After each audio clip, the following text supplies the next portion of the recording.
எல்லாருக்கும் வணக்கம்.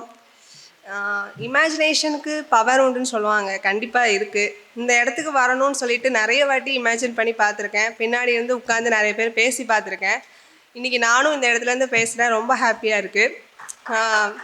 எல்லோரும் வந்து எமோஷன் ஆயிடுவாங்க இந்த இடத்துக்கு வந்துட்டு. நான் நினச்சி பார்த்துருக்கேன், சார் எவ்வளோ எமோஷன் ஆகுறாங்கன்னு. சத்தியமாக ஆகுது, எமோஷன் ஆகுது. ரொம்ப ஹாப்பியாக இருக்குது.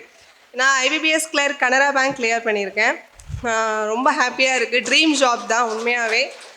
நான் வந்து 2022 passed out, BSc maths complete பண்ணியிருக்கேன். வந்தபோது எங்கள் அப்பா தான் காரணம், நீ பேங்கிங் போ அப்படின்ட்டு. எங்கள் ஃபேமிலியில் நான் தான் ஃபஸ்ட்டு டிகிரி. அம்மாவும் சரி அப்பாவும் சரி கஷ்டப்பட்டு தான் படிக்க வச்சாங்க. சரி ஓகே அப்படிங்கிறப்போ கவர்மெண்ட் ஜாப் தான் கரெக்டு, அவங்கள நல்லா பார்த்துக்கணும் அப்படின்னா அதுதான் கரெக்டுன்னு தோணுச்சு. ஸோ அதனால் நானும் ஓகே சொல்லி இங்கே வந்தேன். ஃபஸ்ட்டு வந்ததுக்கப்புறம் என்ன, நம்ம ஸ்கூல் காலேஜஸில் படித்த மாதிரி இங்கே படித்தேன். ஒரு 6 மாதம் காலேஜில் என்ன படித்தோம், ஸ்கூலில் என்ன பண்ணமோ அதே கண்டினியூ பண்ணேன். ஆனால் அது வேலைக்காகாது அப்படின்னு தெரிஞ்சிடுச்சு. இங்கே வந்து அதிகமான ஹார்ட் ஒர்க் போடணும், நிறைய எஃபர்ட் போடணும் தெரிஞ்சிச்சு. ஸோ என்னோடய பிளான் ஸ்ட்ராட்டஜி எல்லாமே மாற்றினேன். அதுக்கு பெரிய சப்போர்ட்டாக இருந்தது இன்ஸ்டியூட். கண்டிப்பாக கொஸ்டின்லாம் ரொம்ப ஸ்டாண்டர்டாக கேட்பாங்க. ஃபஸ்ட்டு மார்க்கே வரல. ஆன்லைன் டெஸ்ட்டு மெயின்ஸ் பேட்ச்லாம் வருவேன், ரொம்ப கஷ்டமாக இருக்கும். ஆனால் அப்படி கொஸ்டின் கொடுத்தனால தான் அதையும் நாங்கள் நல்லா ஒர்க் அவுட் பண்ணி இங்கே வர முடிஞ்சிச்சு. Thank you sir, thank you. அப்புறம் மோட்டிவேஷன்னா சார் தான்.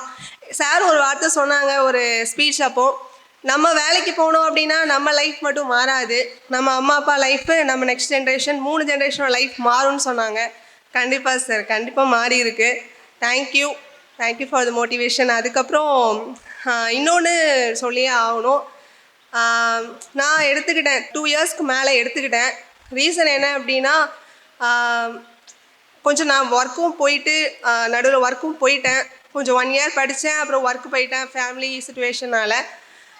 அதுக்கப்புறம் திருப்பி வந்தேன். ஆனால் எங்கள் அப்பா வந்து சொல்லிட்டாங்க, நீ படித்தா வேலைக்கு போனால் கவர்மெண்ட் வேலைக்கு போ, ஃபிக்ஸாரு, வேறு எதுக்கும் போகாத அப்படின்னு சொல்லி சப்போர்ட் பண்ண அப்பாவுக்கு ரொம்ப தேங்க்ஸ். ஏன்னா எங்கள் அப்பா தினமும் சேலரி வேலைக்கு தான் போகிறாங்க. ஸோ அந்த மாதிரி என் லைஃப் லாங் நான் இருக்கக்கூடாது, எப்போவுமே கவர்மெண்ட் வேலைக்கு போனால் தான் நல்லதுன்னு சொன்ன அப்பாவுக்கு தேங்க்ஸ்ப்பா. எப்போவும் உங்களை மறக்க மாட்டேன். அம்மாவுக்கும் ரொம்ப தேங்க்ஸ். வீட்டு வேலை எதுவுமே கொடுக்கல, படித்தா போதும், நீ படித்து வந்தால் போதும்னு சொன்ன அம்மாவுக்கு ரொம்ப ரொம்ப தேங்க்ஸ்.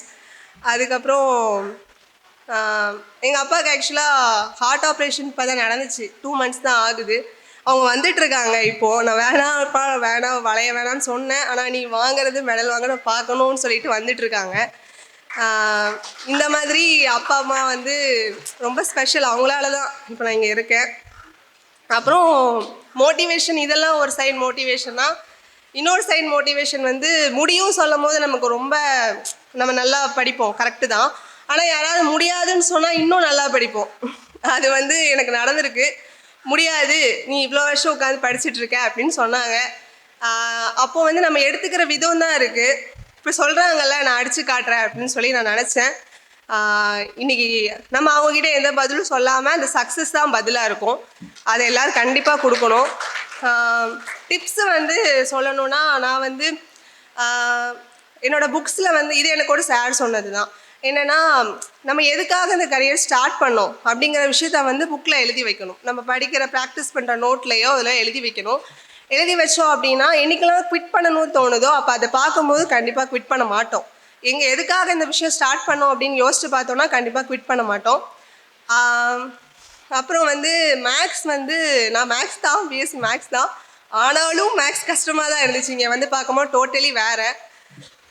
ப்ராக்டிஸ் தான். தினமும் ஒரு மேக்ஸுக்கு மட்டும் ஒரு 2 ஹவர்ஸ் ஸ்பெண்ட் பண்ணால் போதும். ஒவ்வொரு சப்ஜெக்ட்டுக்கும் ஒவ்வொரு இது நம்ம பண்ணுவோம்ல. ஸோ மேக்ஸுக்கு நான் 2 ஹவர்ஸ் தனியாக ஸ்பெண்ட் பண்ணேன்.